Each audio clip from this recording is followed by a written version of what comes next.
In today's video, I'm going to show you how to link GOG and Steam quickly and easily using GOG Galaxy. This is a great way to keep your game libraries organized in one place. And it also lets GOG Galaxy sync your Steam library, achievements, and friends list, so everything stays connected. If this tutorial helps you out, make sure to hit the like button and subscribe for more simple gaming guides just like this one. Alright, let's jump right in. First, open GOG Galaxy on your computer. Once it launches, look to the top left corner and click the gear icon. This opens the settings and connection options inside the app.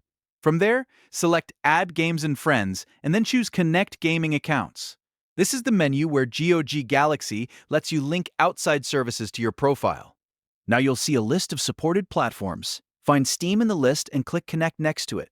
As soon as you do that, GOG Galaxy will begin the sign-in process for Steam. Enter your Steam account details when prompted and sign in just like you normally would. After you log in, Steam will ask you to authorize the connection. This step is important because it gives GOG Galaxy permission to access your Steam data and sync it properly. Go ahead and approve or authorize the connection to continue. Once that is done, all that's left to do is wait while GOG Galaxy syncs your Steam account. Depending on how large your library is, this may take a little bit of time.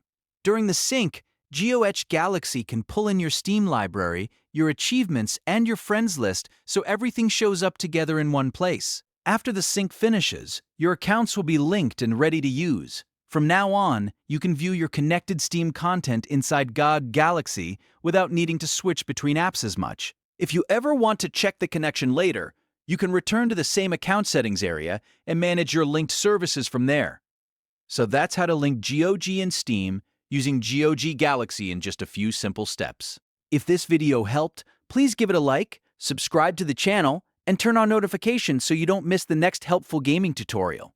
Thanks for watching, and I'll see you in the next one.